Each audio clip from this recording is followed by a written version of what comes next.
This week on Notsam Wrestling, Cathy Kelley is my guest. We get into her career in the WWE and beyond. We're going to talk about Money in the Bank taking shape and a whole lot more. This is Notsam Wrestling. This is Notsam Wrestling. Introducing your host from New York, here is Sam Roberts. Another busy week. Hello, everybody. Another very busy week in the life of the last professional broadcaster, but that's okay. Busy is good. Busy is great. Welcome to Notsam Wrestling. Another fun show planned for you this week. I mean, honestly, I've had a hellaciously busy day. Only to have a couple more. About to jump on a plane and head to Orlando for a little bit. Couple of days. In the meantime, tying up all the loose ends I can for this week here and Notsam Home Base Central. And all I really want to do, I just find myself wanting to talk about this Sonic the Hedgehog trailer. Have you guys seen it? It's terrible. Terrible. But whatever. I did like the fact that there were the sounds from the original video game in the trailer. Like the ring sounds and the v. Those sounds brought me back to my childhood, but other than that, I don't have a lot of faith. Welcome to the show. You can have faith in us and that this is going to be a good show. By the way, we just put up, over the last week, we put up some more content over at patreon.com/NotSamWrestling. Some WWE Mattel and Chalkline and LJN unboxing videos. There's a whole bunch of unboxing videos up at patreon.com/NotSamWrestling. For those of you that are not Sam shills at the indie darling level or above, you can check those out. I've also got a couple of new captive audience shows that are going to go up for every level Not Sam show. For less than $1 a week, you can get all the bonus audio that we post. I got a couple of captive audience shows coming where I sit down with somebody who doesn't like wrestling and doesn't generally watch, and we watch something on the WWE Network that you can watch along with us. It's great, and it's only available at patreon.com/NotSamWrestling. Now, before I get into everything else in the week that has been for WWE and pro wrestling in general, we're going to do what we usually do, and we're going to start with our interview segment. This week, our special guest is Cathy Kelley. Cathy Kelley, of course, you know from WWE's digital department, as well as the backstage interviewer on NXT. You talk about a breakout star. I feel like Cathy Kelley busted onto the scene and was a little bit of an unknown property. Only, not that she didn't have fans coming in, because she was a big star over on AfterBuzz TV before she got to WWE, but in the sense that she was really the first WWE digital correspondent that for the most part was strictly a digital correspondent. And this was when the digital department that the WWE had was much smaller. And in the 3 years or so that she's been a part of the WWE, we've all watched that digital department grow and grow and grow, and Cathy's connection with it and her role grow and grow and grow right alongside of it. And that's not an easy thing to do. When you're a key part of a branch of an organization and that branch starts to grow, it is on you to be able to grow with it. And in Cathy's case, it was on her to be able to grow as a performer with the digital department that was growing and growing and growing. And this Cathy Kelley has come into her own. She's developed a tremendous fan base. She's developed a tremendous amount of projects. Of course, there was Talking Snack. She's done interviews. She does the WWE Now, the pre-show kickoff shows for every pay-per-view alongside Mike Rome. I mean, everywhere you look, Cathy Kelley is exercising another skill set in conjunction with WWE. She's a great example of what it is to be successful in this day and age. You know, I mean, people have figured out microphones have gotten cheaper, and the ability to talk into them is something that, believe it or not, everybody in the world is born with the ability to do. Everybody can talk into a microphone. It's up to you to develop a skill set to perform into that microphone that makes you a commodity. And Cathy Kelley has developed many skill sets that have made her a major, major commodity and a favorite of many people in the WWE universe. Of course, I've known Cathy for a really, really long time. I met her back in her AfterBuzz days. She was doing the NXT AfterBuzz after show, and this was even before AfterBuzz was the beast that it has become now. She worked with me when I was doing the Sam Roberts show. I'm sorry, Sam Roberts show with an apostrophe. At nights over on SiriusXM several years ago, she would come in and be a regular co-host, really, 2 or 3 times a week, every week. And we just had a blast. We had a podcast together for a while called Sam and Cathy, conveniently enough, and a lot of that stuff. And it's been amazing to just watch her grow and grow and grow as a performer. So I thought it best, she's been on the podcast before, but that was quite a while ago. I wanted to get an update from her. And not just a list of what she's doing, but, I wanted to get into that big old brain of hers, see what she's thinking, see how she's feeling, and talk to her about the growth that she has had, as well as that the digital department over in WWE has had. So we get to all of that and more with my guest this week, ladies and gentlemen. Oh, and I just realized just now, as I'm taping this intro, I didn't ask her if she came up with Queen Cathy herself. I don't know what the origin of that is. Maybe next time I see her, I'll tell you what, this week I'm going to ask her, and then I'll come to you next week with that answer, because she calls herself Queen Cathy on Twitter, and other people call her Queen Cathy. And I don't know if she gave herself that nickname or if that nickname was bestowed upon her. I mean, look, far be it for me to tell you that you can't create your own nickname, because I prefer you not ask who thought of the last professional broadcaster, because you're going to get a first-person pronoun as a response. However, I don't know who started calling Cathy the Queen, but to many people, she is the Queen. To me, she's Cathy Kelly, and she's my guest on Notsam Wrestling. Why don't we go to it, huh? Yeah, sounds good. The Notsam Wrestling interview. Well, look who's back here in the Notsam studio on Notsam Wrestling. Yeah. It's the one and only WWE's Cathy Kelly. Hello. What's the haps? Not much. I'm very excited to be back here. Yeah, are you? Nothing's changed. What do you mean nothing's changed? The couch from over there used to be over here. Oh, wow. Okay. Everything's changed. It's Yeah, a totally you're right. different world. Feng shui. Yeah, exactly. Some of the figures probably moved around a little bit, or we don't touch those. No, there was a huge move. They went from that side to that side. Oh, wow. Yeah, and that's why it's not all that organized over there. But the custom-made Sam Roberts is right over there in the ring. But look, that's neither here nor there. No. That has nothing to do with anything. You're right.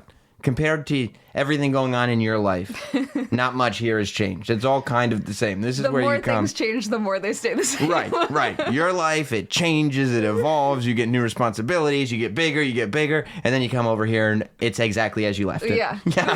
And I am exactly as you left me. The dog still misses me. The dog is exactly the same. Everything is the same here, and it always will be. But not for you. It feels like every time I turn around, you get something else going on. You officially, and I don't know if we've ever talked about it on the air. What? But I'm excited to hear what I did. well, I mean, realistically, when you went to WWE, like one part of this being your dream was to get a cooking show on the WWE network, right? Yeah. And so, like, we go, okay, Snackdown becomes a thing. And I go, well, yeah, I mean, it's on YouTube. It's not technically on WWE Network, but this is it. Yeah. And then they go, oh, by the way, that thing we did, we're going to put it on WWE Network. I know. So it's like mission completed. Yeah, I found out that Talking Snack was going on the network from a tweet. It was like the greatest tweet ever. I know. I was really excited. And are you sitting there competitively finding out what the numbers are as compared to Zack Ryder and Kurt Hawkins Buy Toys? No. I would be. Oh. I'm sure it's doing much, much better. Well, what's been going on? I mean, what's life been like as of late? You're traveling way more than ever. Traveling a lot more, which is what I wanted. Doing a lot more digital stuff with more leeway, which is really cool. Doing a lot more long-form interviews, which I've been loving. You know, that's like my passion with everything. And then I feel like everything's just been growing and getting better. What's really cool, you being the kind of linchpin of WWE Digital, I feel like, and you kind of grew into that role because when you first started at WWE, the assumption was like, oh, okay, I'll just do some YouTube videos because it wasn't that much of a thing. So it was like, okay, I guess the path is do some YouTube videos, then go to NXT, then go to SmackDown, then go to Raw, then go to pay-per-view. Like, what, you know what I mean? It was like, what's this path? And they were like, oh, no. Like, it's going to be something totally different. And you grew along with the entire digital platform. Yeah.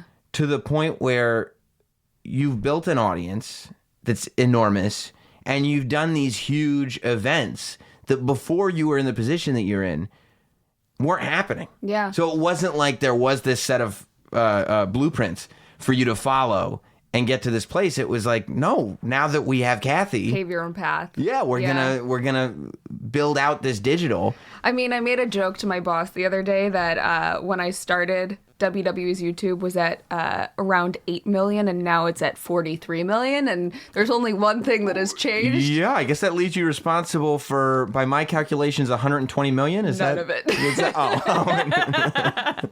But I mean, it's got to be pretty cool to Maybe go. like my mom subscribed. But that is one of those things I feel like, you know, especially in entertainment, Yeah. where you come on board, you expect something, it turns out to be different, but usually they pitch you on all this stuff that like, well, you know, we're not going to do this, but trust me, digital is going to be so much bigger. We're going to do all kinds of stuff. And we're going to send you on the road. And in most spots, that just never happens, right? And you're just kind of there. And then all of a sudden here, it happens. Yeah, I mean, like, you know what I went through to get to where we are now. But like the first year was really hard and like difficult to navigate for me, being in WWE. And now I'm at a place where I'm really happy career-wise and I'm happy personally. So I feel like it all kind of came together, and that's the best place to create content is when like you're happy and you're excited to do And the confident. things. Yeah. Like you're not sitting there questioning, what am I doing here? Yeah. You actually kind I mean, they probably get a little annoyed with me because I'm just constantly pitching new things. I'm like, hey, let's do a podcast. Let's do this. Let's do that. And They it's were like, like, Cathy, we've given you stuff. It's been years now. Stop well, pitching. no, it's not even that. A lot of the things I think will happen eventually. It's just the whole digital brand has grown so much, especially in the 3 years that I've been there, where they don't even have enough space in their office right now. Like, So you are also responsible for the fact that they're leaving Titan Tower? yes, Because you heard it here. I've got a bone to pick with that. I've been looking at that building for 20 years driving up and down 95. No, I think that like They were like, we need Cathy keeps pitching stuff. We're going to have to move so that we have room for all of our Cathy projects. well, it's such a good problem to have that a lot of the original shows, and not even my shows, a lot of the projects that they've built out have been so good and so successful that they've started putting them on the network as well, where they've gotten so many views that then we can go off and create more projects because of the money that's coming in. So, you know, there are more editors and producers and everyone else under the digital umbrella, and I think that's only growing. What's been your favorite thing, other than, you know, getting your baby, talking snack? My baby. Your baby. What's been your favorite? It took more than 9 months to birth, though. It did. Well, yeah, it was. It wanted to stay inside. It wanted Yeah. to stay and but still, once it came out, it was beautiful. A bun in the oven. Right, exactly. I'm glad the puns haven't I'm not stopped. pregnant. Listening. I don't know if any of these Twitter wrestling websites want to pick it up. I feel like you were hinting at something. What's been your favorite thing? Not necessarily individual thing, but your favorite role that you now play that wasn't necessarily a role to be played when you first got to WWE? I mean, like I mentioned just a little bit ago, I love doing the long form interviews, and we do like before the big 4 pay-per-views, we've been just building out that entire week, the week before, and creating content. And a lot of that is long form sit down interviews. And those are live, right? Yeah. So we did one with Becky Lynch that was live to tape. And then we did one with Seth Rollins. And they're, 45-minute not cut. Like, that's really cool to me. Unheard of. I've never in WWE, like, even when they do special longer form interviews, first of all, they're not 45 minutes, but secondly, like, they're edited. You know what I mean? They're presented in a certain way. It's really rare that there's ever been that sort of conversational thing, and I love that it feels like fans are really reacting to it, and WWE is seeing like, okay, tastes are changing, and as much as you would think that internet culture has put attention spans in a place where it has to be every 5 seconds something new, the reality is people sit in front of YouTube and Twitter for hours to watch stuff. Well, that was the, I guess, the hurdle in getting these off the ground was, so much of the analytics are people are only watching YouTube for 90 seconds. And to have something like that, that's a 45-minute long interview, or some of the roundtables, which went over an hour, for the fans, and they're tuning in and watching it in its entirety is unheard of, but also really cool. Yeah. So is there a lot of pressure on you when you're doing those, especially the live interviews that are long form, knowing that the people that you're trying to appease, the people that are hiring you to do this are used to that quick style, or do you try not to even think about any of that and just go, I'm just going to have an interview like I normally would? I think it's just having an interview. It's having a conversation about things that everyone who's been on the panels has been super passionate about. And when people are excited about what they're talking about, I think it becomes enjoyable. Right. And you can kind of feel in the moment, you're like, if I'm enjoying this, people at home are probably enjoying this. Yeah. And everybody's... I'm also the most critical of my own stuff. Are you? Do you watch it back? I'll give myself grades on interviews. What did you give yourself on the Becky Lynch interview? Oh, that was an A. Oh, wow. Okay, yeah, super critical. Yeah, it must be tough. Must keep you up at night. Yeah, A. Not the A+, huh? Whoa, that's really a lot of self-doubt. No. Have you had, what's the worst? I won't even ask you, I mean, you could tell me what interview it is. What's the worst grade that you've given yourself? Have you given yourself any Fs? Years ago, yeah. But not probably like... before I started WWE. Right, A lot of Fs. Everything's at least been passing. Yeah. In the last couple years. Yeah. Yeah. What's the lowest that you'll give yourself now, would you feel like? Maybe like a B-. So you're not self-critical. Well, no. B- is like, when I was in high school, if I got a B-. B- is horrible. No, my parents were like, I don't know how you pull this off, Sam, but we're not going to ask any questions. A's. Every single one has to be the best the person's best interview they've ever done. That's what I want. Really? That's what I want. I don't think it's there yet, but that's my goal. That would be an A+. You So, well, then do you look back on old stuff that you've done and go like, I thought this was a B-, but I sucked back then? Oh, yeah. Yeah. Yeah. I mean, if you think it's rough watching stuff you're doing now. Yeah, so in 10 years, I'll probably be like, wow, I was really, really bad. Yeah, this interview. Just terrible. The nerve of me to think that any of this was worth anything. Yeah, I can't watch anything that I do or listen to anything that I do unless it's specifically for specific edit points, or I'll watch for, 45 seconds just to kind of feel the vibe of it. And if the vibe feels like, oh, this feels like something that would be on TV, I turn it off before I find myself doing something that I will 100% give myself an F for. Yeah. I mean, there's definitely been times that I've been watching content that I've done or created, and I know that they're going to put it up because I don't have any say over what's in the can, and just be like, oh, that's so awful. I hope that no one watches this.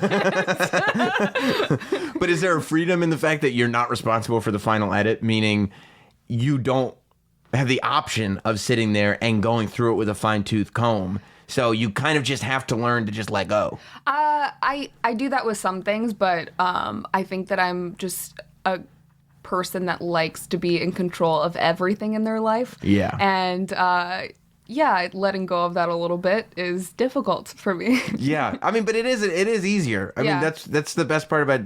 That's why I never do edits on the podcast. And I think it's just because I've done live radio for so long, because you can just do a show and then it doesn't matter after. Like you just leave it there because you go and do the next one tomorrow. Yeah, and just push forward, push forward, push forward. I couldn't if I started sitting down and it was like you're responsible for the edit too.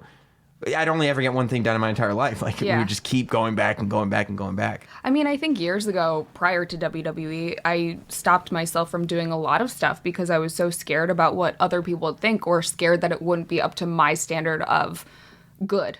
Like, you didn't think you could do it well. Yeah. So you're like, I'm not ready for this. Or I was so critical of, the content that I was creating or putting out, that I didn't want it to... I don't want to do bad, so I'm not going to do. Go out into the universe, yeah. Yeah.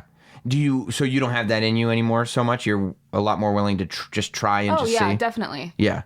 Well, I think that's the other thing too. I would imagine in your position in WWE, you've been thrown into so many last-minute situations and circumstances that you must develop this thinking, and confidence is really what it is. That whatever you're going to get thrown at you, you're going to be able to handle it. Yeah.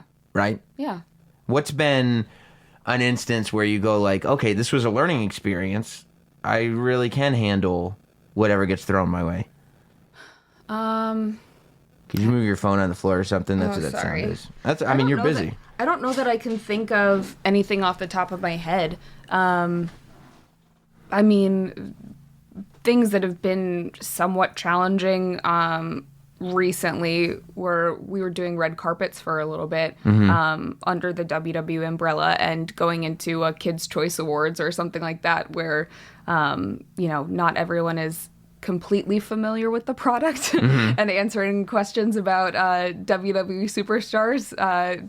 Trying to create a package out of that is a little challenging. Right. But I don't know. Like, I think that everything, you adjust and you learn from it. You just keep moving. Yeah. Yeah. Do you like better taped or live?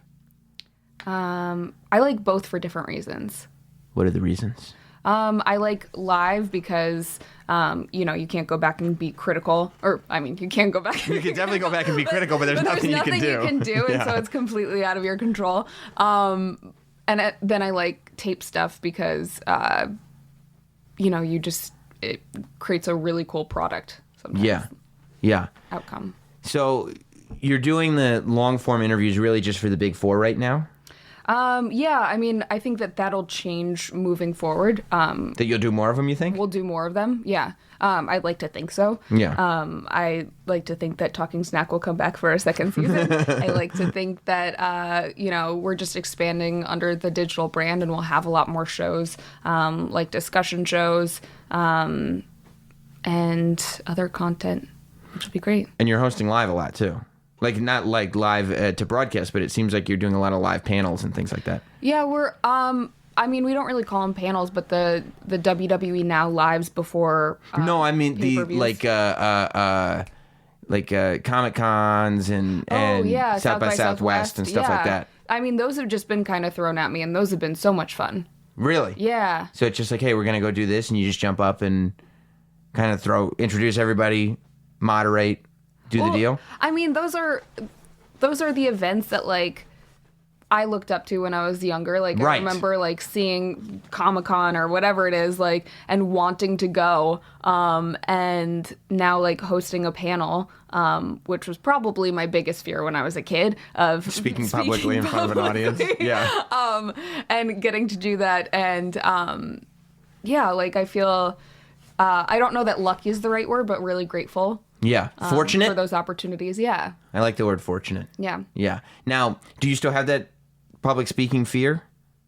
Because, and I ask because, I mean... it was debilitating when I was a child. Yeah. So, not to the same extent. You know how you can tell it's better? Because I do it. Yeah. No, I was just watching this video that WWE put out, as a matter of fact, of X-Pac's week at the Performance Center, and he was going out in front of a crowd at one of the Florida NXT shows. So it's a few hundred people in the audience, and he's talking to camera right before he goes out, and he goes, "I don't know if anybody knows this, but I am terrified of speaking in public." Aww. And I'm like, what?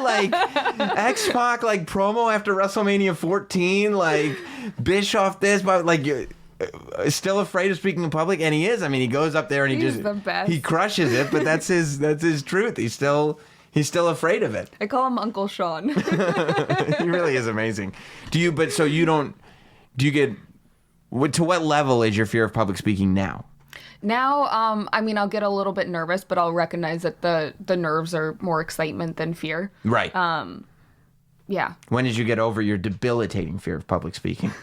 Yesterday? No. I don't know. I think that I just kind of was less and less scared every time. Right. So you just force yourself to do it. Yeah. I remember in high school, we performed in front of the school assembly. I was playing bass guitar at the time, and we had to Like for real playing bass? In a band. Yeah, we performed in front of the entire school, which is 3,000 kids, and just being so scared that I could barely move my fingers, which when you're playing bass guitar is like not optimal. Yeah. So the first key to getting over your public speaking was figure out how to move your fingers in public. Yeah. That was before you could move your mouth. Yeah. And sound could come out. Just even like walking out to the stage and not. Right, okay, that was the first step. Yeah. What were you playing? Like, I know you're playing bass, but what songs were you playing? God, I don't even remember. What type of music? Couldn't tell you. You don't know what you were playing? Blacked out, I think. I don't know that I remembered what I was playing when I was playing it. Right. At the time, you probably didn't give yourself an F, but realistically. No, I definitely would have given myself an F. Yeah. Okay. So why didn't you keep up with bass guitar? I did for a little bit. Actually, it's kind of funny because, so I really wanted to be in a band for a really long time. And then when I was in high school, we had like a girl band, it was 3 of us, and we played a couple shows, and then I realized... Was it inspired by Josie and the Pussycats? No. Okay, well, that was a good movie at the time. So it was inspired by Fall Out Boy and a lot of other emo bands that were in Chicago. But yeah, wanted to be in a band, and then one day, so I also had joined our high school's news program where we did a live news show every week on our local affiliate, and one of my assignments was to cover the Battle of the Bands at our high school, and so I did a package on it, and I loved it, and that's kind of how I got into hosting. So you're like, this ridiculous Battle of the Band stuff, I don't need to be in this battle. I'm going to put this package together and just report on these other schmucks. Yeah. These jamokes playing bass guitar, I'll just talk about them. But see, that's like the wild thing to me, and I think that it's more common than people realize, is that like on one end, you are debilitatingly petrified. Yeah. And when I say petrified, I mean in the literal sense. Like, petrified means that it turns into a rock and it can't move. You are petrified to speak in public. But what you want to do with your life is speak to an audience. Yeah. And I think maybe at the time it was a little bit easier for me, since I was so introverted, to put something into a space where people could see it, but I was in charge of editing it and filming it, and just had to learn how to talk to one camera as opposed to thousands of people. Yeah, and there is a thing where when you're putting the whole thing together, you can kind of retreat into the project, and it's not so, like, the audience is this thing that happens somewhere over here, but you're in your own little world of just putting all these puzzle pieces together. So the part of you talking into a camera, I mean, this is how it works in my head. It just becomes one element, and you almost separate yourself from it. Does that make sense? Yeah. Right? Like you almost separate yourself from the fact that you're talking into this camera, because you're thinking about the story you're telling and where this is going to be edited in here, and I'm going to put voiceover over there. Yeah. So it becomes a little bit easier because you're not thinking about it so much as public speaking. Yeah. Do you miss that part of it, like the editing part of it? So video editing was really therapeutic for me. Like, I could get lost in like editing a project, especially when I was in high school and like learning how to do it. And then I did it a lot more in college. I remember actually in one of the news classes that I was in, our teacher didn't know anything about video editing, which was a major portion of the class. So I was teaching the 20 students how to edit on Avid. Now, did you push yourself for this position, or did the teacher just go like, "Oh, you know this? Oh, could you tell them?" I think it was, she was struggling to explain what it was, and so I just kind of did it for everyone. Right. Well, you've always been an avid learner. I beat you to it. Go on. I'm proud. I'm not laughing with you. I think you are.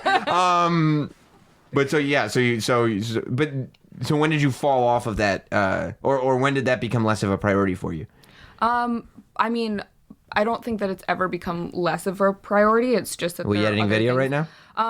I mean, I edit little movies on my phone. That's not the same thing as working on an Avid. I know. No, I think that, honestly, I would say what stopped me from editing stuff more so was that I got a new computer and I didn't have all of the editing software. I just don't know where it went. So, that So definitely hindered. Getting software, never your strong suit. But once the software is there, you can really utilize it. Yeah, okay. totally. No, that makes total sense. Yeah, I mean, video editing is one of those skills where, like, you learn it, but technology is moving so quickly that, like, you knew how to do it a couple years ago. I don't think that it's ever gone, like, it's just like riding a bike. No, because I look at it and I go, like, I know how to edit video like crazy. I've been editing video for years, and I can still edit video the way I edit video, but then Hot Dog will send me something like Didn't animated. I used to edit video for you? For Yeah. Notsam's YouTube? Yeah. Yeah, but then Hot Dog will send me something with all these crazy animations on it, and I go, how the hell do you do that? Oh, yeah. What are you? That's a separate program. What are you in, like, Steven Spielberg? And he's like, no, dude, it's really easy to do. Yeah. But that's what I mean, like the technology. Those are the things, though, that, like, a teenager could watch one YouTube video and figure it out. Right, but we're old. Well, speak for yourself. Deal with it. This is going to be a really interesting podcast on video editing. I know, right? I'm sure people will really enjoy this one. Well, you know, people, I mean, the journey is part of it, right? Yeah. Yeah.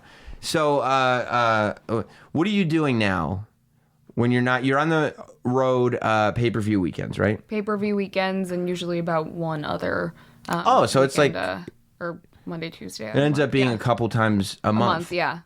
Oh, so that's pretty regularly. Yeah, going down to NXTs too. Oh, okay. So, yeah. And you enjoy that? You like to travel? Yeah, I love to travel, but I think it's more the work? enjoying the work that we're doing. So Right.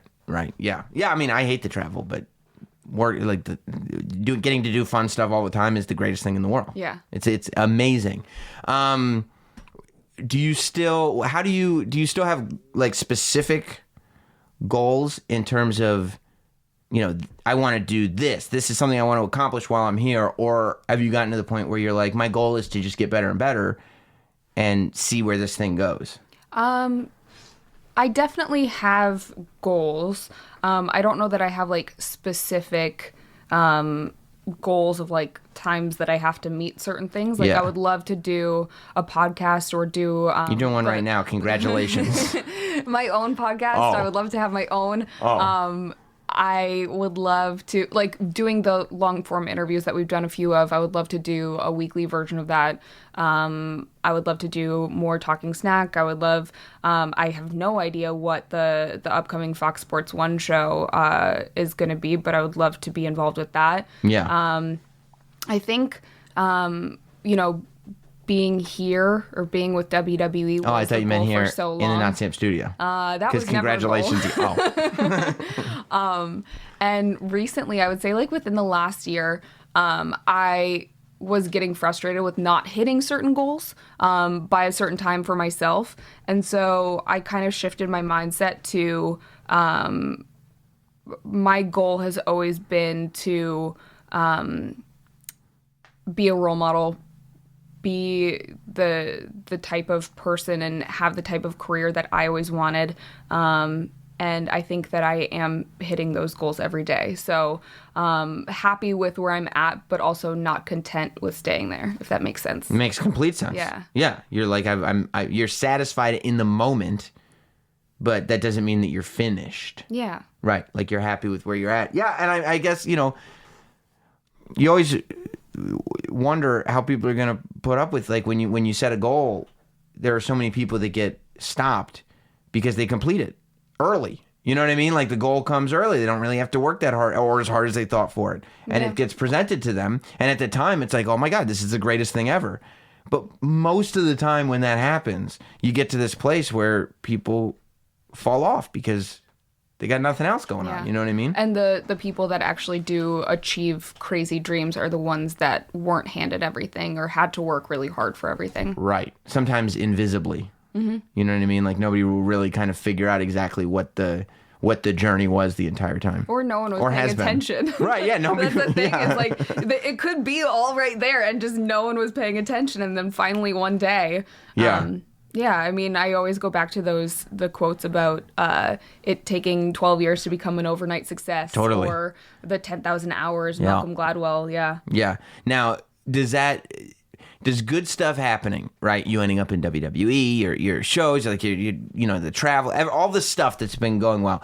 Does it give you security in the sense that you go, I don't need to be so anxious about what's going on because stuff happens. Like, you just do good consistently and you do a lot of it and good stuff just happens. What? I don't know the question. Meaning, like, when good stuff hasn't happened, Yeah. you start going like, I know, maybe I'm speaking for myself. Yeah. Where you go, this is never going to happen. You know what I mean? And you like that anxiety of, oh my God, like, how am I going to pull this off? Like, this is what I want to do, and it's just not happening, and it's just not happening. When stuff starts to happen, and you still want more, Yeah. it's a little. The more I feel like becomes a little bit more realistic in your head, because you say to yourself, I don't need to worry about making sure that this happens today, because good stuff happens when you keep working. I definitely think that I have in the past had anxiety about that stuff. Like, I used to have a lot of anxiety about time and like hitting certain goals on a certain timeline. And now I don't think I do as much. Like, I know every single day, like, I'm still moving forward. Right. Even like failures or things that don't work out. Haven't had any. Are still moving forward. You haven't had any failures. You haven't gone below a B-. Not in my book. No, but like, when things don't work out exactly how you want them to, that's like, you're still moving in the right direction, and it'll present itself in time as to why that didn't work out that way. Now, I noticed on Twitter you're a big fan of the Firefly family. Firefly Funhouse. Firefly Funhouse. Say that 5 times fast. Yeah, I can't even get it out. What? You're a huge fan of this? I love it. Of what's going on with Bray Wyatt right now? Yeah. I do too. I'm thrilled about it. Intrigued, Yeah, because it's so weird and bizarre, especially on Monday when he starts like going like, sociopath is the word of the day, and I go, okay, we're getting into All it of now. the children who are watching. Yeah, I was literally like, I saw a tweet from somebody that goes like, hey, my daughter was watching Naomi and now she knows what a sociopath is. I just hope that kids go around like, kindergartner goes into school and goes up to their teacher, you're a sociopath, Look, and then spells it out. I'm going to tell you something. If there's a kindergartner that understands the word sociopath and can spell it, that would be called an advanced student. That's a good thing, you know? What else do you like right now that's going on in WWE? What gets you excited that you go like, yeah, I work for this company? Bobby Roode's mustache. Robert Roode, excuse me. Oh, yeah, that's the other thing. I read, correct me if I'm wrong, that you did pitch doing an expose on Robert Roode's mustache. Is that right? I would love to do like a Dateline episode behind why he has the mustache. Right. Now, are you thinking like, okay, we'd frame this where we'd interview Robert Roode, but we'd just frame the mustache? No, I would think we would ask him, like, we would do a sit-down interview with him, very stylized, the lighting very, like, moody. Maybe get, like, a couple very slow-mo black and white shots of Mastros backstage. Yeah. The beard cutters. And, then do a list of the best mustaches that we have seen in WWE in the past. But you keep strictly to mustache talk. Yeah. I think that's what the people would want, right? Yeah. Yeah. I think it's a good idea, and I feel like you create that quality content for the people, Sam. That's it. Well, that's what it's all about at the end of the day, isn't it? It's the audience, and I don't think that one grows that mustache and presents it in such a way without wanting to share it with the public. Yeah. So right now, your favorite things are the Fun House. Firefly Funhouse. And Robert I would Roode's say, mustache. honestly, so much of my favorite stuff happens in NXT. Isn't it amazing? Yeah. What's crazy to me about NXT right now is I think more than ever right now, they're just getting their talent rated on a regular basis. Like, first they come in and they take that wave of EC3 and Lars and Laci and Heavy Machinery. And you're like, oh, okay. And Alistar and Ricochet. Right, and then right huge, after that, Alistar and Ricochet are gone, and then the Viking Raider experience is gone, and like literally they're still the tag team champions, and they're on the main roster, and you go and Champa goes out with an injury, and you think that because NXT does these takeovers where you only have room for 4 or 5 matches, and you end up seeing a lot of the same talent at takeovers because this is your cream of the crop talent. This is the talent that deserves to be at these takeovers. You worry that, oh my God, with all these people leaving, they're going to deplete NXT, and then somehow it continuously comes back stronger. Yeah. And you're like, I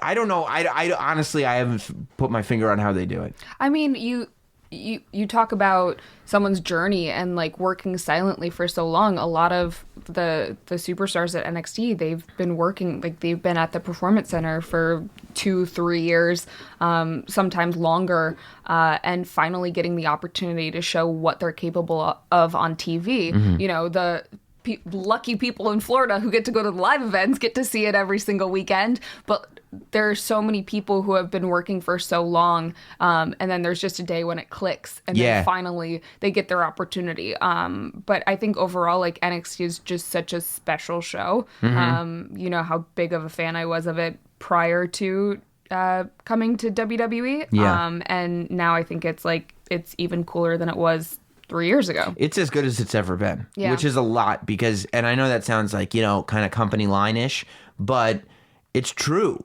And you can... You're a shill, so... Well, yeah, there's a t-shirt that says it. But at the same time, I'm also apparently burying talent on various forms of commentary. Bianca Belair is one of my favorite human beings, and I think one of the most talented people at NXT right now. That's great.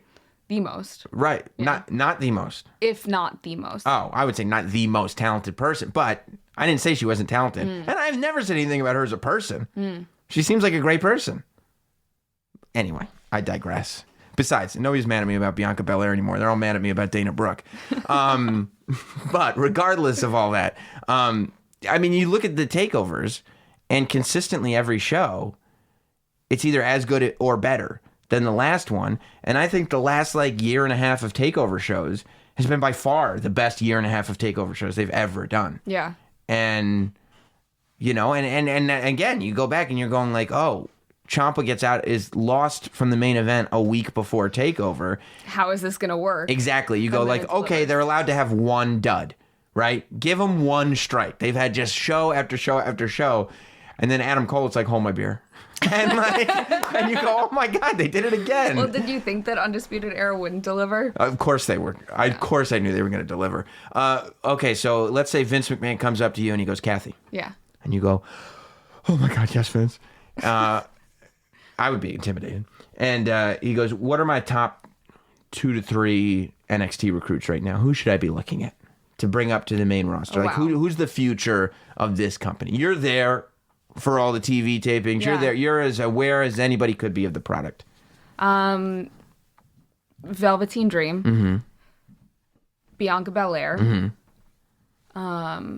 I get a third one? Yes. Okay. And give me one that isn't Adam a takeover regular. Yeah. I was going to say Undisputed Era. Yeah, those are my 3. Right. I mean, then I get 6. When then he's just Undisputed Era. Right. But then he'll go, no, I know about those people. I watched Halftime Heat. Okay. Come on, Cathy. Tell me something I don't know. Candice LeRae. Okay. Casey Catanzaro. Okay. Do you want more? No, I guess that's and just list everyone. Yeah, you're like, everybody is so awesome over there. Yeah, no, I mean, I think it's extraordinary what's happening. Who do you like on the main roster right now? Who do you like to watch in terms of matches, not in terms of facial hair and children's television shows? And if you say Ricochet and Alistar Black, I'm like, that's the biggest cop-out I've ever heard in my life. Because I just am trying to depart from NXT, and you're like, these awesome guys from NXT are awesome on the main roster. Well, crap. Look, no. I wouldn't blame when the Viking Raiders or Alistar Black or Ricochet or any of those guys come out, I'm like, oh my God, this is going to be incredible. So I totally get it. But I mean, apart from your NXT people. I mean, you know how big a fan I was of the women main eventing this year's WrestleMania. Yeah, I know. We did a watch along. You started crying because I had to be in a watch along with you for 5 hours. Oh, is that what it was? These are tears of sadness, actually. And then just tears of joy getting to hang out with Pat McAfee. No, I genuinely that was such an incredible moment. Yeah. And something that I hope to tell my future children someday. Being there and working that specific WrestleMania. But yeah, I think the women are so exciting right now. I don't know Yeah. like that's what I want to watch. So Yeah. being a part of it is really cool. It's pretty remarkable. Yeah. You were crying like, you were crying like Sam Roberts in the Avengers Endgame. Oh, did you cry? I got a little watery eyed. I don't even care about Marvel, and I got a little watery eyed. Yeah. Did you see it? Yeah. Yeah, I had to wait. My mom was in town, so I had to wait until Sunday when she left. Oh, really? Because she was not going to sit through a 3-hour-long movie that she knew nothing about, and then she would just probably ask me questions While the movie was time. happening. Yeah. That's really convenient. Yeah. Mom, I've been waiting 11 years for this. Yeah, no, it was a very emotional day, a huge roller coaster because I went to see Endgame right when she left, and then we had the Battle of Winterfell. Oh, that was Game Sunday of as well. Thrones, Yes. So Yes. just yeah. I know what that was. Wreck that day. That was my first episode of Game of Thrones.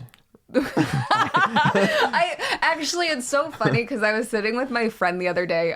We went to get lunch on a Sunday, and she's like, "Oh, what are you doing later?" I was like, "Oh, I'm gonna go home, get stuff prepared for tomorrow, watch Game of Thrones." She's like, "Oh, I'm gonna watch Game of Thrones too." I didn't realize that she meant season 1, episode 1.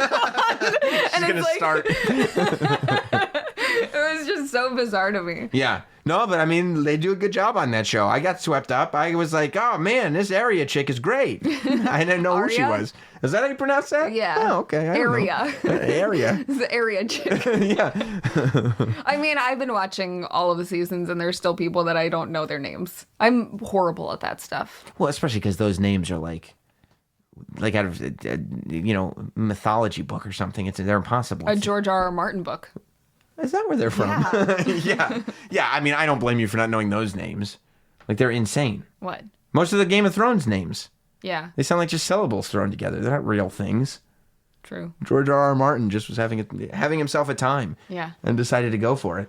Well, what's next for you, Cathy? What's next for me? I'm getting on a plane in a few hours to go to NXT.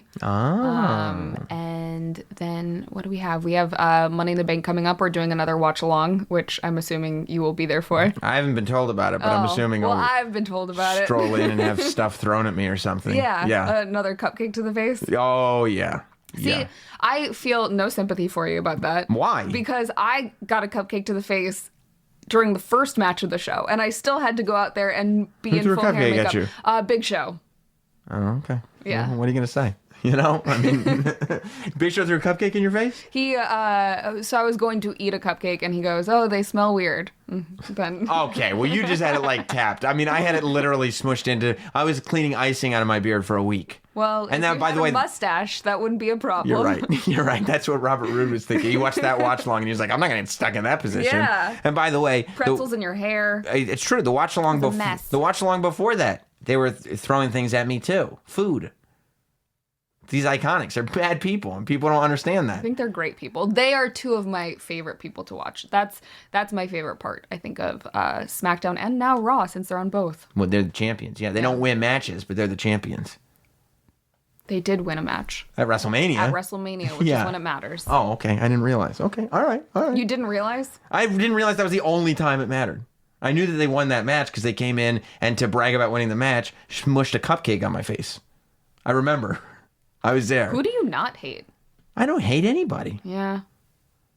The internet seems to think otherwise. Well, the internet hates me, so that's on them. Perfect. That's Feelings their mutual. That's their issue, not my issue. I don't hate anybody. I just comment on what I see. It's important. Yeah. Somebody's Not all got to. opinions are right. No, but mine usually are. Eh. Well, you know what? This isn't about me, Cathy. This is about you. My opinion is that you're fantastic. Oh.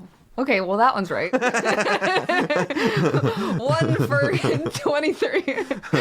I knew I would win you back. Well, Cathy, you've succeeded. You know why? Why? Because you're my role model. Oh. I shape everything that I do after you. You're for me and young girls everywhere. You are our role model, and we look up to you. And you're the person that we all wish that we had growing up. Are you crying? I am.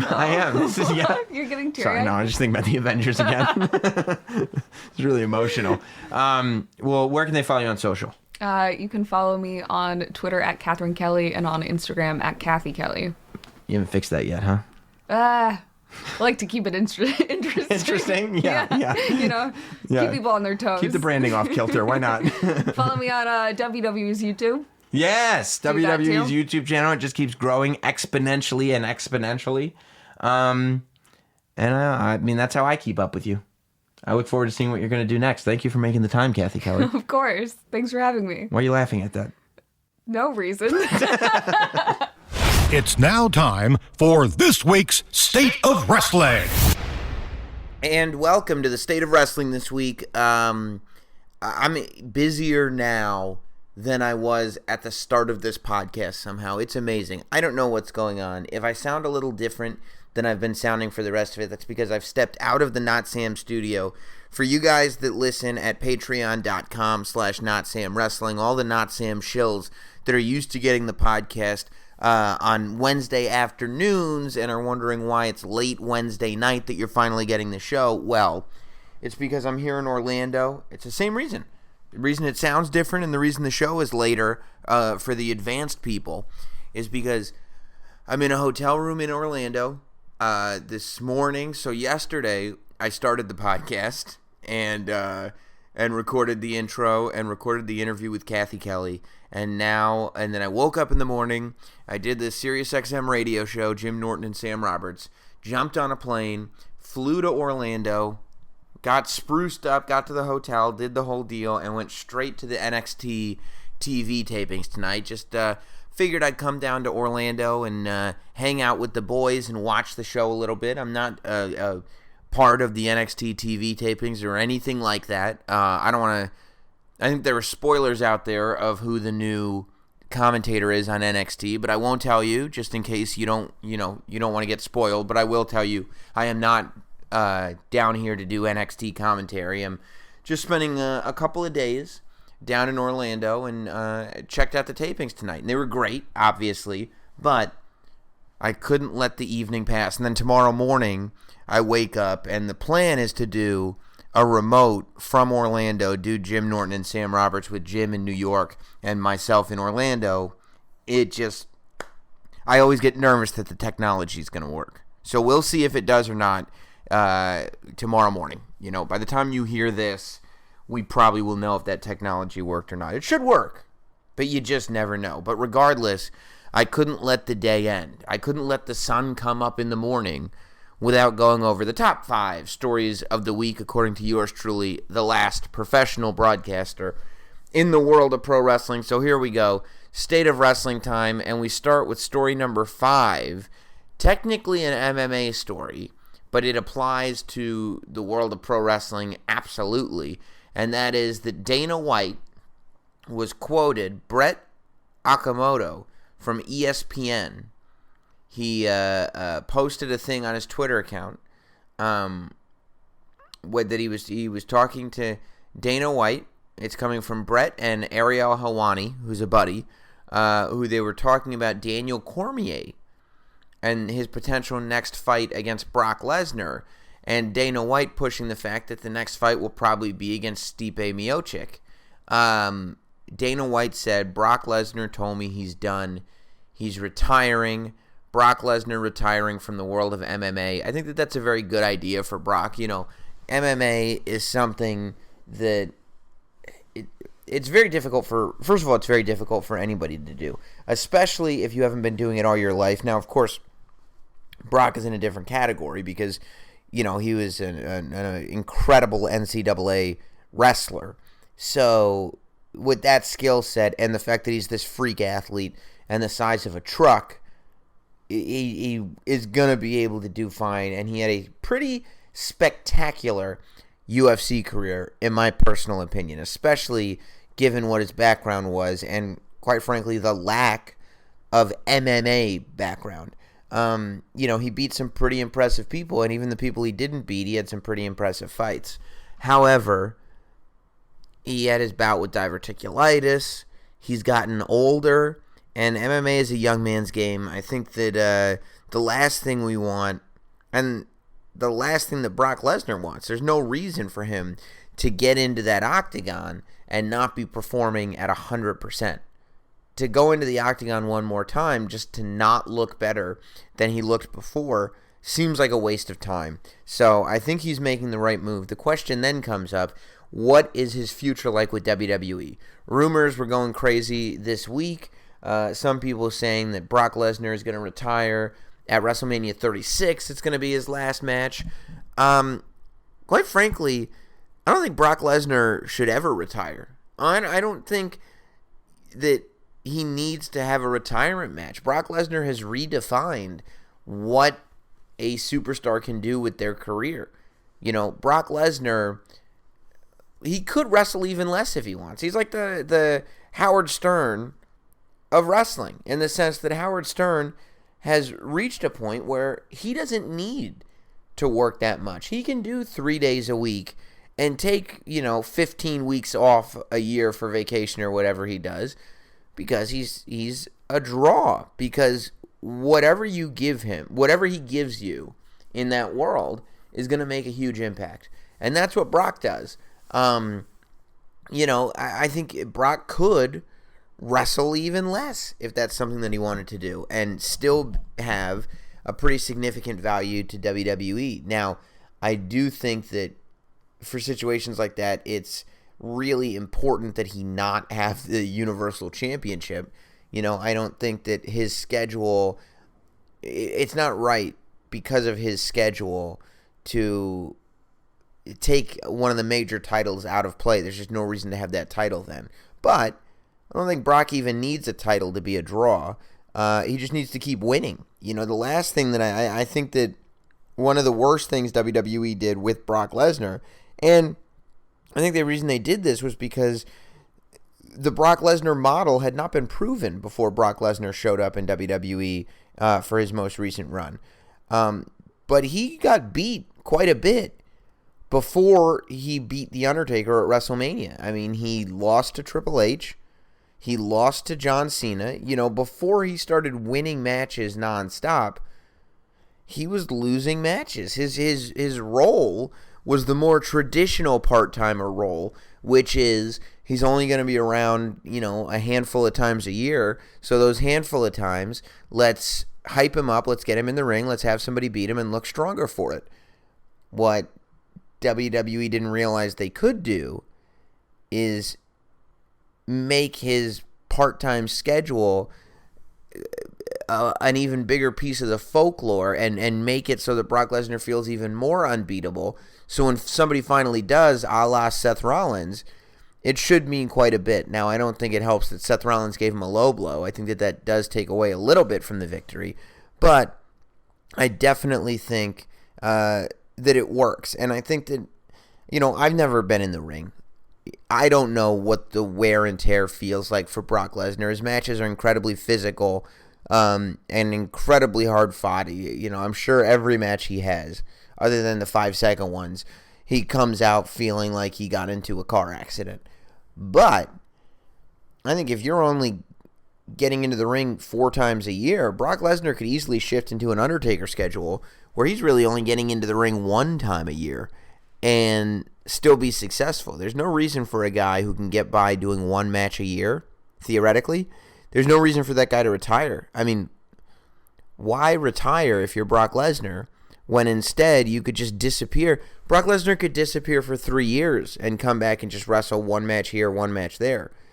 So if I'm Brock Lesnar, I'm never retiring from wrestling, and I wouldn't be shocked if Brock Lesnar never retires. Also, because he's a monster. Like, having that sympathetic goodbye, one last hurrah match is not like, that's not a story I think you want to tell with Brock Lesnar. Brock Lesnar's a guy that you could put in the Hall of Fame, and he could just continue to have these matches after that. So I don't think Brock Lesnar should ever retire.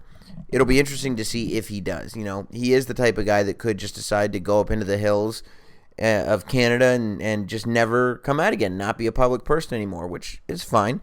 But I don't think he should. I think he should just keep wrestling and just keep decreasing and decreasing his schedule, because why not? We'll still pay to see him. Story number 4 this week is the Money in the Bank ladder matches have panned out. So as we talked about last week, we've got Becky versus Laci. We've got Becky versus Charlotte. Personally, I think Becky should and will lose at least one of those 2 matches. You've got Seth Rollins versus AJ Styles, of course. You've got Kevin Owens now versus Kofi Kingston is official. We kind of saw that coming, I think. And we've got Roman Reigns versus Elias. The men's and women's ladder match participants were announced. We theorized last week who might be in them. I think I did pretty good with my predictions. I did excellently on the women's ladder match, and I did all right on the men's ladder match. Men's ladder match is Ricochet, Braun Strowman, Drew McIntyre, Baron Corbin, Randy Orton, Andrade, Finn Balor, and Ali. I think that this match is going to be designed for a few things. I think that Ali is one of the favorites walking in because I love the story that's being told, that it's being acknowledged that, look, the reason Kofi Kingston was able to have this run that he's having right now, the reason Kofi Kingston became a contender for the WWE Championship and ultimately the WWE Champion is because Ali was injured. Because Ali couldn't work in the Elimination Chamber, and that's what started Kofi Mania. So Ali is going into this Money in the Bank ladder match not just to win an opportunity at the WWE Championship, but to reclaim the spot that he was in that was taken away from him by Kofi Kingston. I think that Finn Balor's going to look spectacular. You got Ricochet, who's got the opportunity to get up on that ladder and show the world everything that he can do. You've got Braun Strowman, who's unstoppable and who's won the match before. You've got Drew McIntyre, who clearly is on his way to being a main event player. I think that there's a lot of ways you could go in this match that makes sense. My first thought when they announced the Raw 4, when they announced that Raw was putting Ricochet, Braun, Drew McIntyre, and Baron Corbin in this match, I said, this is Drew McIntyre's match. Drew McIntyre is going to win this briefcase. Then when they added Ali, Randy Orton, Andrade, and Finn Balor to the match, I said, you know what? I changed my mind. To me, the men's Money in the Bank ladder match should be Andrade's coming out party. The Money in the Bank briefcase for the men, I believe, will mean the most for Andrade. Andrade has unbelievable matches. Every match that he's had, I think, for the most part on the main roster, has been great, and he gets given enough time to have good matches. I think that there is a faith in him. He doesn't win all that often, though, and he hasn't been in any tremendous storylines. It's interesting because I think that it seems like they really want him to be able to do better interviews, but realistically, when you have somebody as talented as Zelina Vega talking for you, who cares if Andrade ever speaks, But I think that Andrade needs this oomph. Andrade needs to be sitting there in the cut because realistically, I don't think Andrade is anywhere near the WWE Championship picture. But with Zelina Vega at his side, the fact that he could be a bad guy opportunist, the fact that, Kofi Kingston will always have to watch his back because if Drew McIntyre has the briefcase, then of course Seth Rollins has to watch his back. But let's be honest, Drew's going to get a shot at the Universal Championship pretty soon anyway.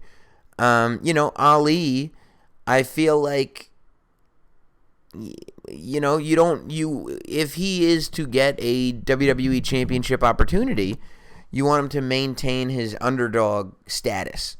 And cashing in that briefcase is not an underdog move. It's kind of a bad guy move. So I think Andrade is the way to go, just because I think that it's the most effective use of the contract that is inside that briefcase. On the women's side, again, I did pretty well. Ember Moon, Mandy Rose, Bayley, Carmella, Alexa Bliss was the shocker. Dana Brooke, big shocker, but I predicted that with a twist. Naomi and Natalya. I still think that we could see Sasha Banks come on and pull an Edge, where Edge took Kofi Kingston out of the Elimination Chamber match that year and entered himself.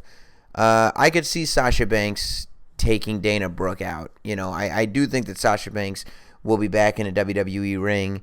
And when she does, I think that you should have her come back as a bad guy just because whether it's true or not, her frustrations with the company have become so publicly known that it would be silly not to capitalize on that. So I do think that Sasha Banks will take Dana Brooke out and enter this match. And if that does happen, Sasha Banks will clearly be the winner. Other than Sasha Banks winning, I could see a couple of things happening. I don't see Natalya winning. I don't see Naomi winning for the same reason I didn't see Ali winning. I think Naomi is criminally underrated and Naomi's the one. Dana Brooke is sitting here with this storyline that she's not given opportunities, but it's like, what opportunities has she earned? She just talks about how hard she's working, but it's not a participation trophy, it's a championship. I think Naomi is the one that proves week in, week out she can have these great matches, and she's the one who doesn't really get opportunities that are earned, not based on the fact that she's just there working, but based on the fact that she's better than most people. But I think that Naomi deserves to have that story of working and busting ass to get it and not cashing in a briefcase. I think that we've done the Alexa Bliss Money in the Bank thing. I also don't really, I guess, because we've had a couple starts and stops, Alexa Bliss entering the Royal Rumble, like, she's never actually retired, but she's certainly not an active superstar. I don't know. That's why I don't have faith in her winning, because I don't know that she's going to be a full-time member of the in-ring roster. So, Carmella is a pick. Carmella won. She won the Money in the Bank briefcase before, but this year she won the Andre Battle Royal. And I think that Carmella has proven that she can be a really effective bad guy or a really effective good guy. The stuff she's done with R-Truth has been great. And when you're that good of an all-around performer, I think that any match like this, you're a possibility. I think Carmella is a possibility. I guess Dana Brooke is kind of a possibility just for the shock and awe of the whole thing, but I really don't think Dana Brooke is going to win this match. And I don't know where that would go anyway. I don't think Ember Moon's going to win. Mandy Rose could win. And if Mandy Rose won, if Sasha Banks is not in this match, and Mandy Rose, I think there's a good possibility that Mandy Rose wins, because it would create a tension between her and Sonya Deville. Sonya Deville giving up her spot so that Mandy Rose got one. Mandy Rose wins, and now Sonya's like, oh my God, that could have been me, and I just gave it up. And Bayley, I think, should only win if she finally turns into a bad guy, but I don't think that would happen it could happen. I think if my number one pick is still Sasha Banks taking Dana Brooke's place, but if it's these 8 women in the match, I'm either going Bayley turns into a bad guy and wins, or Mandy Rose wins. And I'm kind of leaning more towards the Mandy Rose scenario. Mandy Rose wins and creates a jealousy between her and Sonya Deville. Let's get into story number 3, which is the SmackDown Tag Team Championship. Apparently they're vacated because Jeff Hardy is injured. And it appears the injury is legit. I don't know for sure. I don't know anything about it. I haven't spoken to either of the boys of Hardy. But it really makes you question, Matt Hardy said that the Hardy Boys were far from done. And I don't know how long Jeff is going to be out for, but it goes back to the age question, which is, how many years do the Hardys have left? And how much would an injury like this take away from that? Luckily they got the tag title victory, so it's going down in the record books. That's another tag title that the Hardys have won. I think if you break it down, you could really make a strong argument that the Hardy Boys are the greatest tag team of all time. I think when you talk about the greatest tag team of all time, the Road Warriors is a name that comes up pretty frequently. The Dudley Boys is a name that a lot of people mention. But realistically, I feel like I've said the word realistically like 100 times in this podcast. Again, it's late at night. I apologize. But I think that I think that you could make a solid argument that the Hardy Boys are the best of all time. That said, I don't know how much more time they have as a team, and I also feel like I don't know that Matt Hardy as a singles competitor. Are we ready? Like, where does he go from here? Broken Matt is clearly done. His tandem with Bray Wyatt is clearly done. Bray Wyatt's onto something that, by the way, that Firefly Funhouse skit on Raw this week, incredible. Even better than the first one. Sociopath. But I'm a little worried that this could be the end of the Hardys altogether. I think that at some point Matt will transition into an off-screen role, I hope, because he's like a wrestling genius. But I don't know that there's another solo run in Matt Hardy, and it just remains to be seen what the Hardy Boys have left in the tank. I hope not. I hope I'm just being pessimistic, but you never know. Story number 2 was broken by Cathy Kelley this evening. Cathy Kelley, of course, the guest on this week's podcast, but she also went on the internet and confirmed that we are getting the solo takeover. The solo takeover is happening. Solo meaning that it's not patched on to a WWE pay-per-view. Apparently it's happening June 1st is the date of the next NXT takeover, although no announcement has been made as to the location or the building or anything like that. That information is supposedly going to be dropped on Triple H's social media account on Monday, and that's when people find out where it is and how they can get tickets. Now, that's less than a month lead time before TakeOver, and that's kind of nuts. Not only is it less than a month lead time, meaning no TV has been programmed leading up to this TakeOver special, but tickets haven't even gone on sale. So we'll see. We were just talking with Cathy about the role that TakeOver has been on.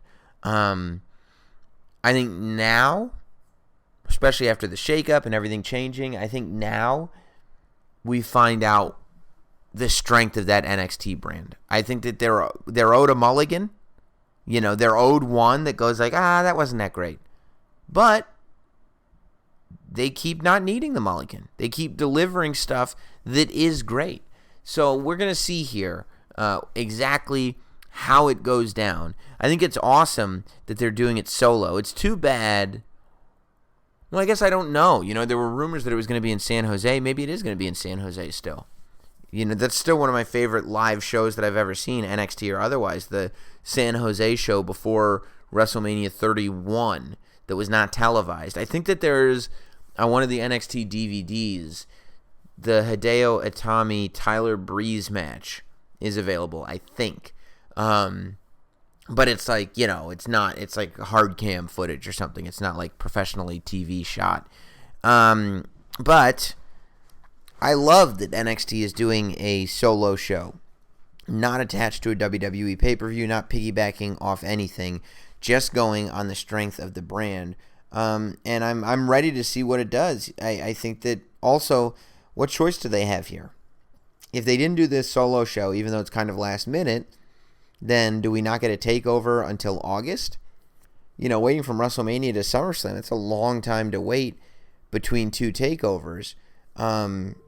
So we'll see. I think that there's plenty of talent there. And like I said with Cathy, like they keep finding new ones, new talent to unearth. So I'm still very optimistic about it.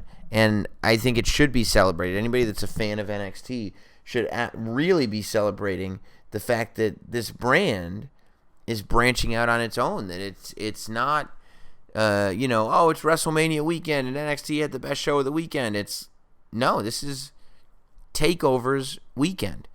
And I guess that's happening June 1st, and I'm excited. Number 1 story of the week. I woke up Tuesday morning, and this is why having a Discord room is great. Because I woke up Wednesday morning, yeah.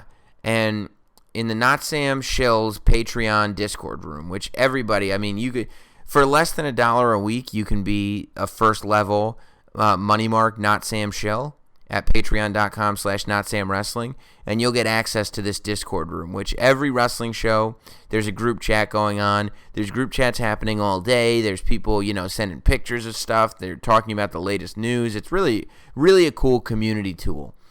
But I woke up and there's all these there's all these messages in Discord, and I go, what's everybody talking about? And then I look at Twitter, and Jon Moxley is trending.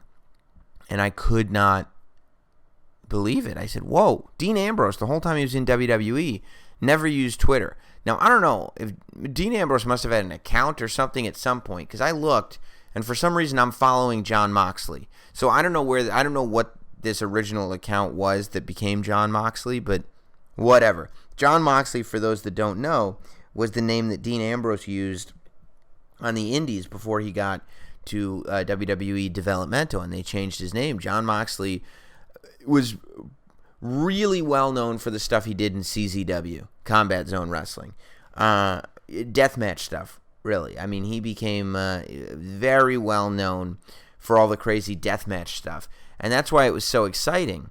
In this video, Jon Moxley, all he did was tweet out a video, and it's him, it's Ambrose, and he's inside a jail cell, and he breaks out, and the cops are after him, and he has to hop over a fence, and he has to go down barbed wire, but he steals some of it with him, and there's blood coming off of his hand, and there's scratch numbers written on the wall, and it's 2 and 5, and Double or Nothing. AEW's pay-per-view is on the 25th. It's got everybody talking, and I'm going, wow. I love that barbed wire thing with the blood, because it's like, okay, this is the return of the Jon Moxley that you remember, if you were watching back then. Now, I don't know. So, you would have to believe if Jon Moxley is going to wrestle anywhere. I mean, I guess he could go to New Japan. But you would have to believe that it's going to be for AEW, right? Like, I wouldn't think that Jon Moxley is just going to go back to being on the indies. And I wouldn't think that he's going to go to Ring of Honor, for example. You would have to believe that he's going to AEW. Now, I was listening to an interview that Chris Van Vliet, I don't know how to pronounce his name, but he's a great dude, Van Vliet, whoever he is. He's on YouTube. He's got a whole YouTube channel full of great wrestling interviews, and he's an awesome dude. But he does good interviews, and he interviewed Tony Khan from AEW, who was saying all this stuff about really how they too were going to be advertiser and family focused. Not so like kid focused, I don't think, but still, this guy's a businessman. They're worried about getting TV deals. They're worried about pleasing advertisers. So they're not going to be able to do straight up deathmatch stuff, barbed wire, blood and guts stuff. So I wouldn't expect that. I do expect that that's where Ambrose is going to pop up. But it'll be interesting to see if they are able to do a version of Jon Moxley that Ambrose doesn't feel like he's held captive. I mean, based on the video and the fact that he apparently turned down really great money from WWE, who clearly were treating him well. I mean, on the way out, they completely celebrated the Shield and what a big deal Ambrose was and everything. So you would have to imagine it was a pretty big creative difference that led to them splitting up. That's my assumption anyway. That's what I believe. So you wonder if there's anywhere where Jon Moxley, Dean Ambrose, is going to do something that is worthwhile enough in terms of exposure and money, but still creatively free enough that he can do whatever he wants. I guess it remains to be seen. But I think that a lot of guys, and I was having a conversation with somebody else about this week, I think that the real takeaway from this is within the wrestling community. They should be watching this video and saying, this is without the WWE's production help. This is not a WWE produced video. This is without it. I was talking to Cathy Kelley about video editing and whatnot. This is something that like every kid knows how to do. You meet a 20-year-old wrestling fan, odds are, if he's got a brain in his head, he knows how to video edit, right? I think that all wrestlers, especially the ones outside of WWE, should be making really cool videos and vignettes that they're posting on social media, not just a guy talking into a phone, but like awesome stylized mini movies like this that get people excited and explain what characters are. I think everybody in AEW should be putting out videos and should have their own YouTube channels and should be making these mini movies. You know, I don't think that this is something that we have to act like, oh, you know, you have to be a big star like Dean Ambrose to pull something like this off. It's not true. There's so many cool things that you can do on video without, you know, putting a Hollywood budget into what you're doing that you're it's foolish in 2019 not to. I think that if you are looking at getting into wrestling, you should be good in the ring, but then, you know, you gotta build a buzz for yourself. You gotta tell the world that you've arrived. And what better way to do that than visually, than to put out a cool video that people can pass around to their friends who might not even know who you are. I think that that's the real lesson to take away, but we'll see what happens. I appreciate all you guys joining me here on the State of Wrestling. Like I said, we work really hard to make sure that a Not Sam Wrestling podcast gets out for you each and every week, and I will continue to work hard to make sure that happens. Don't forget to support us on Patreon, patreon.com/NotSamWrestling, and we'll see you next week right here on Not Sam Wrestling. Thanks for listening. Follow at Not Sam on Twitter, Instagram, Facebook, and YouTube. Rate, review, and subscribe. This has been Not Sam Wrestling. Not Sam Wrestling.